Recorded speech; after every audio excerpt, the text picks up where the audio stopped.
Hey, my more brothers. This is my review of Insecure, Season 5, Episode 9. One more to go, folks. One more to go. And this episode was probably the one that most women that watch Insecure have been waiting for.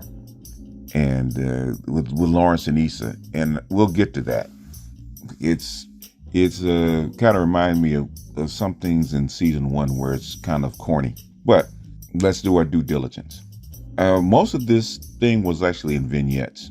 So it's kind of hard to do a character sketch because there's so many little things that happen. For my patrons, you already know because I did a reaction to the episode. So which is a little easier because you can actually point out the little spots that you notice. You see this thing open up, one with Issa actually seeing an apartment with Nathan and them going back and forth about moving in together and what kind of apartment they're going to pick. And they're looking at one and they're talking about their relationship and the things that they need and stuff like that. And the one instance where they were looking at a mini bathroom, and she's talking about the little mini bathroom is something where he could shave and have his toiletries and even leave the toilet seat up.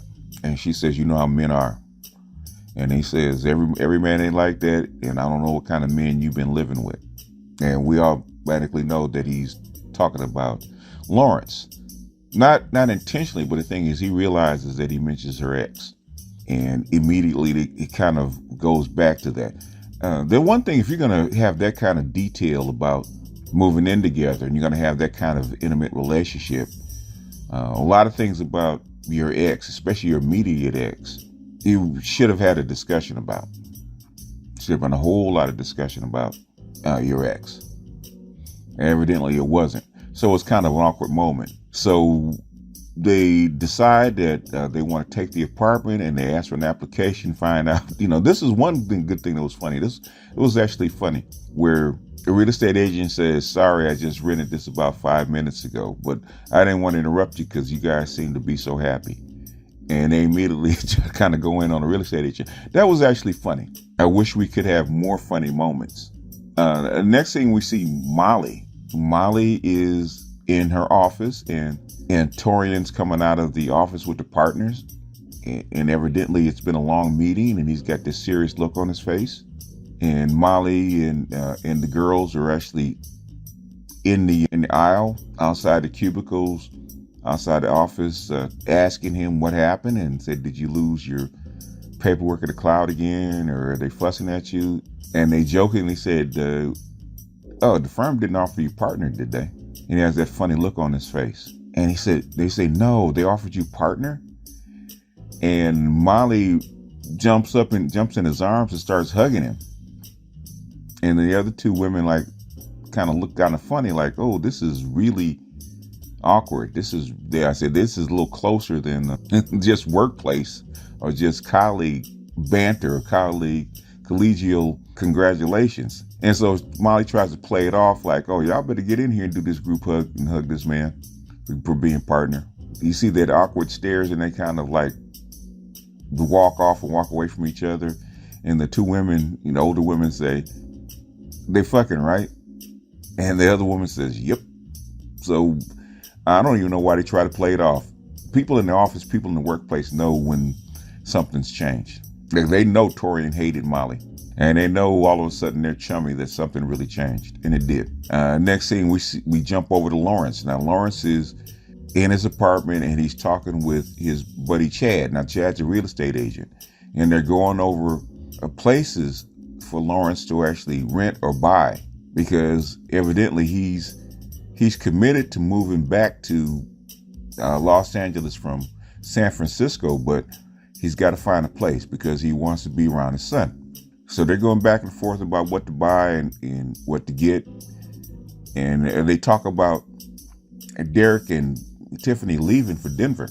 And there's a party being thrown for them, a going away party.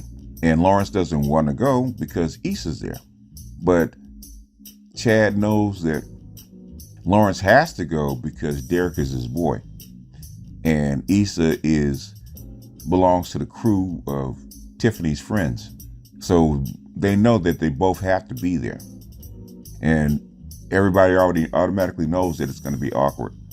But Chad said something and says, okay, Chad says, she let you go and you didn't fight for her, so I don't see a problem, which there shouldn't be a problem. There really shouldn't be a problem. She let you go and you did kind of go along with it. And I think rightfully so. He should have gone along with it. But he says that if it were him, he wouldn't have just gone out that easy. He'd have fought for her. He'd have made sure that he did everything he could to make sure that there was nothing else that he could do. And that, in other words, you need to go back and fight for her. And I think this is the impetus that puts, like I said, put a battery in Lawrence's back. So you can already see that the direction this episode's going to go. So after all the precursors, we finally wind up at, I don't know where it was. I don't think it was their house. I don't even know exactly where they were actually giving this, but we wind up at the place where they're hosting Derek and Tiffany's going away party. And all the boys are there, all the girls are there. And Nathan and Issa walk up in there. And then right after that, Lawrence and Condola walk up in there. And you can see the stairs across the room between Lawrence and Issa. Which I don't know, man. This part is too corny. Okay, y'all been going back and forth for 7 years. You know each other, and you guys still looking at each other like lost puppies. Why are you staring at him like that? If you dropped him, you could have been with him. You could have stayed with him and endured, no matter what it looks like. He could have done the same thing, which why it doesn't make sense. Either you've moved on, or you haven't. And so as they're staring, Condola and Nathan kind of noticed the interaction. Condola is slick, man. Condola sees it. And I wish they would go ahead and let Condola confess herself to Lawrence. And I think this would have gone a long way had she done it. She actually hands the baby to Lawrence and says she's got to go to the bathroom, which is obvious. She's trying to mark her territory. She's trying to let Issa know that they're together.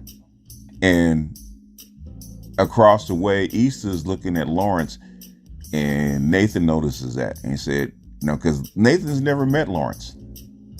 Nathan's never seen Lawrence. Nathan's never even seen a picture of Lawrence. You can tell that because Nathan says, that's him, right? And so now Lawrence and Nathan are actually looking at each other. So you can feel the tension kind of build. And you can feel the tension build between Issa and Condola. Because a couple things happen, right? Lawrence and...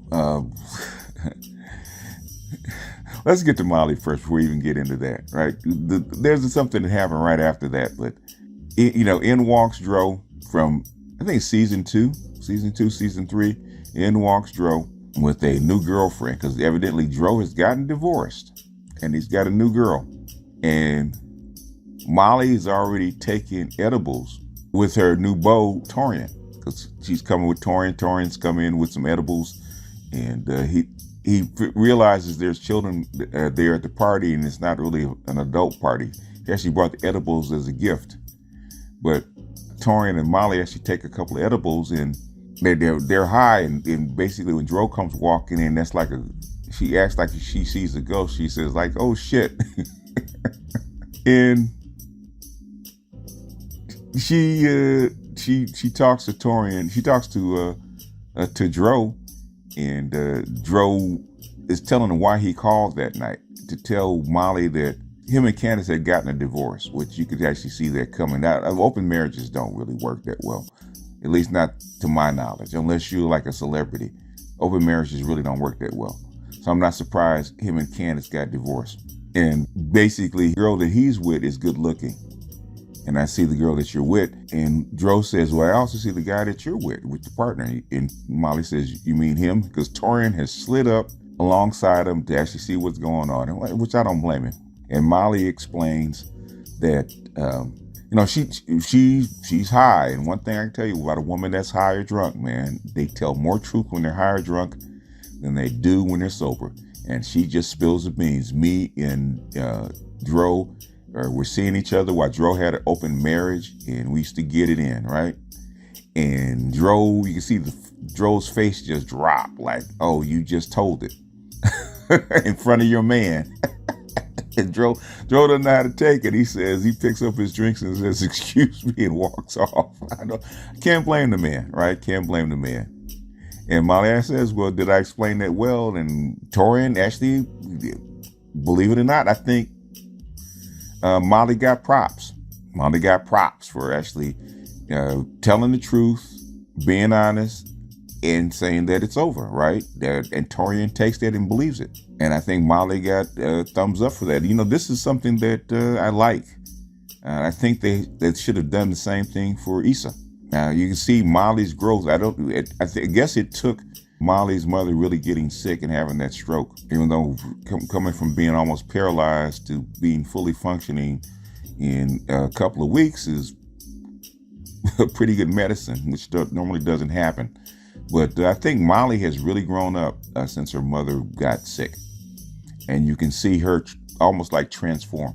And that was a very adult thing to do. I thought she handled it very well. I thought Torian accepted it very well. And it was even funny. And I think there should have been more writing like this instead of catering to female sentiments.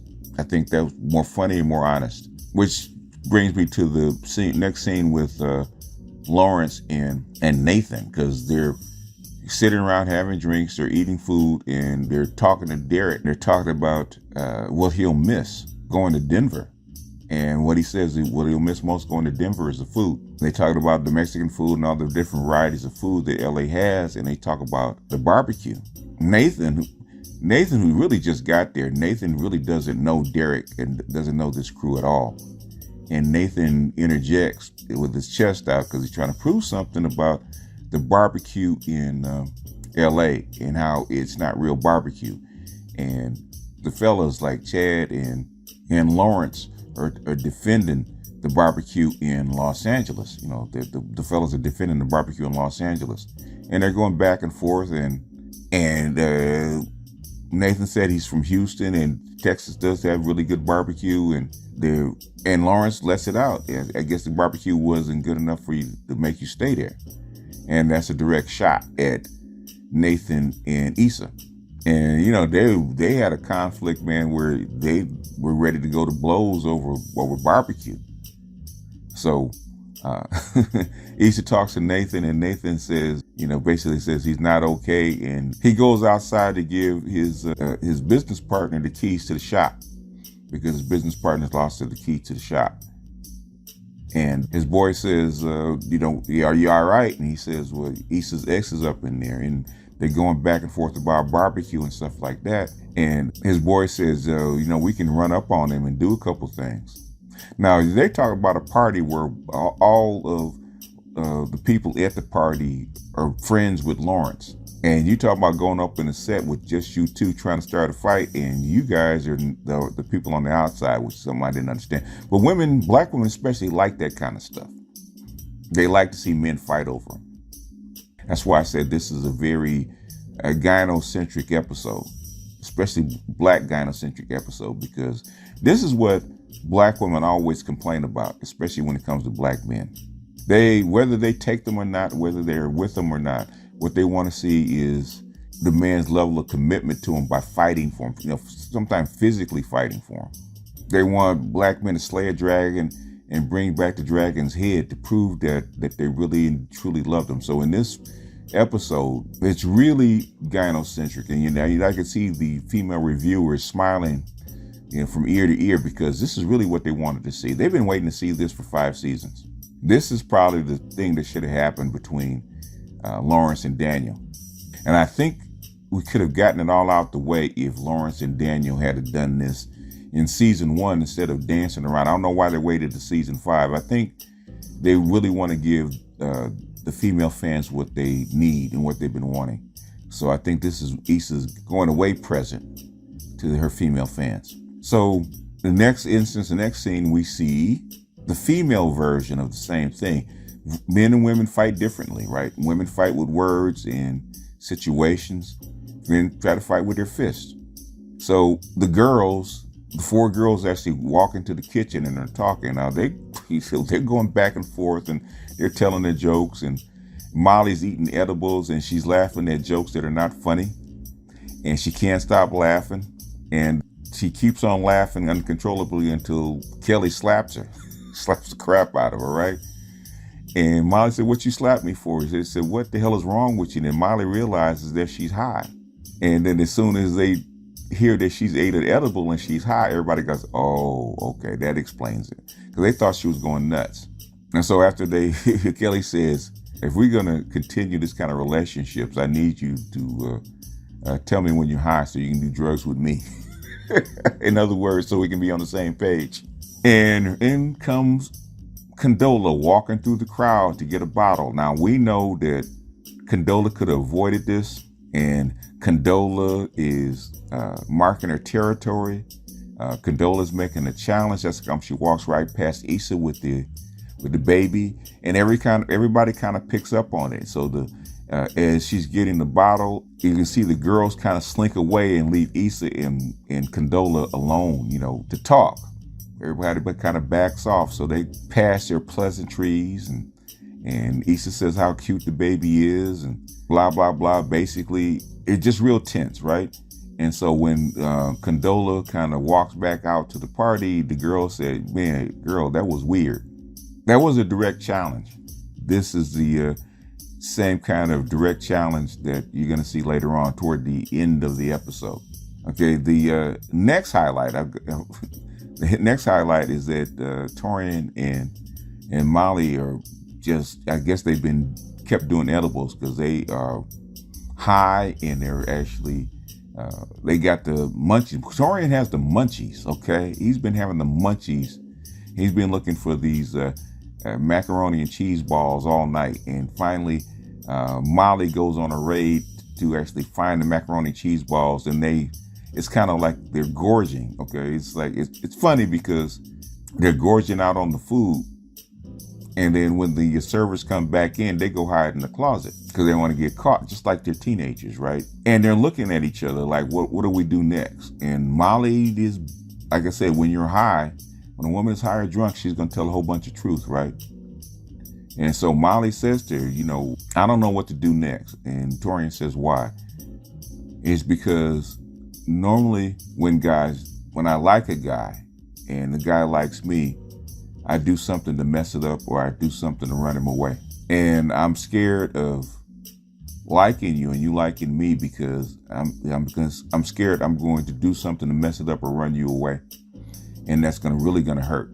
Because I think Molly's really kind of found a match. And I think Molly is really satisfied with the relationship that she has with Torian. And like Ram says, I wish we had seen more of their relationship because it could have really been instructive about really how, for the first time, how healthy her relationship with Torian actually is. And she's not trying to manipulate him. She's not trying to make him into something. She's not trying to force him to be something that he's not. Molly's actually submitting for the first time, I think, in her whole entire life. She's actually submitting to a man. And she's scared. Because she's scared to be vulnerable, because she's never really been vulnerable like this. And for that moment, this is probably the most vulnerable Molly's ever been. And Torian says that he admits that he hated her. Okay. But he likes her now, and he really likes her now.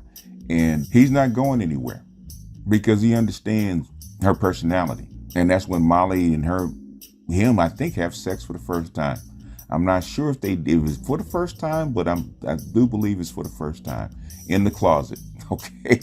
Which is probably apropos for Molly and her relationship. But let's get to the coup de grace. This is the final scene between Issa and Lawrence. Issa's taking out the trash, and Lawrence comes walking by and he sees her.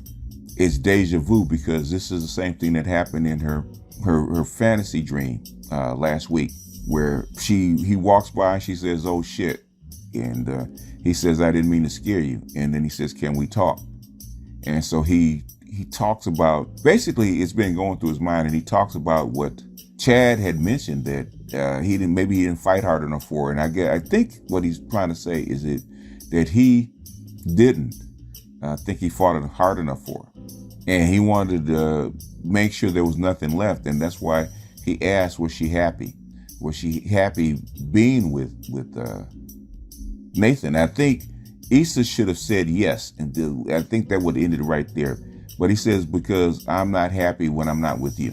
And I think that's what a lot of women, a lot of female fans have been waiting for him to say, whether he does anything about it or not, whether Issa takes him or not. They've been waiting to hear that, because I think for the female fans, not for Issa themselves, but I think for the female fans, this brings closure to the relationship, one way or the other. To hear him profess his undying love for her, and her either accepting it or rejecting it, because she's been pressing him for 5 seasons to accept her love and return the same sentiment, because that's the same thing that she said to him last season. And I think that's what they were pressing for. She just wanted to hear it. Same thing with Nathan, when she said she actually loved Nathan, and she pressed him for 3 episodes for him to actually say it.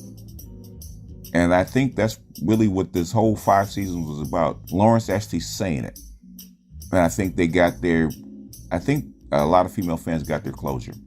And so in the midst of the conversation, Nathan comes walking up. Lawrence takes umbrage to it, and they start pushing and shoving, and people have to come back and actually break up the fight. They never actually throw blows in Insecure. I wish one time they would just allow them to throw some blows, okay? One good fight. I think they should have one action scene, but they have one good fight and have the ice bags the next day. I think we should have a celebrity death match. Condola and Issa, Lawrence and Nathan, Daniel and Lawrence. Bring back Tasha so Issa can have a throwdown with Tasha. One celebrity death match.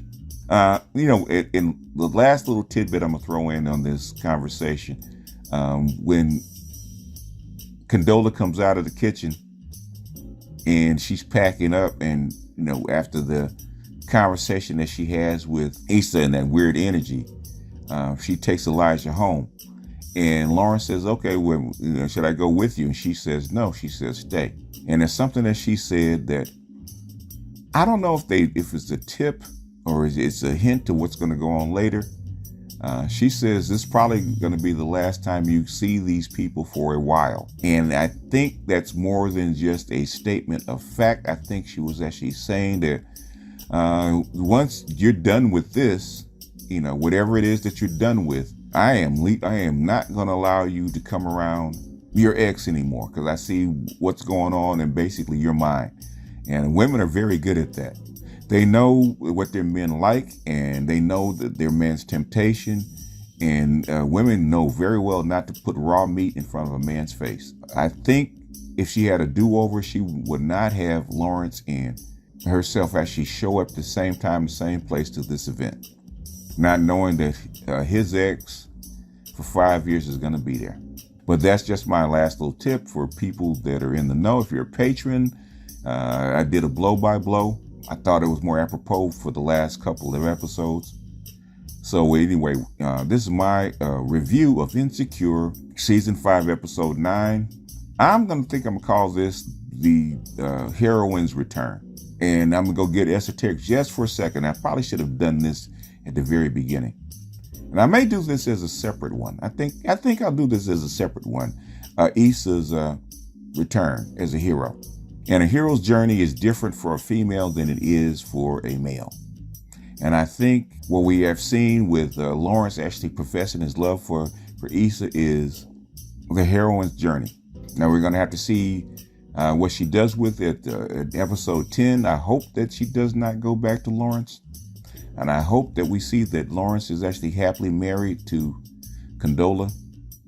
And I hope we get a happily ever after story instead of this mismatch of mess that we've had for 5 seasons. And everybody comes out okay, because Molly's happy, Tiffany's happy, Kelly seems to be happy. And I think that I don't think it's fair to actually Nathan's character or Condola's character to actually to end this way, because you're destroying 2 other lives to actually bring 2 people back together that I think are toxic. But anyway, that's just my opinion. This is BGS out, and I'll see you guys.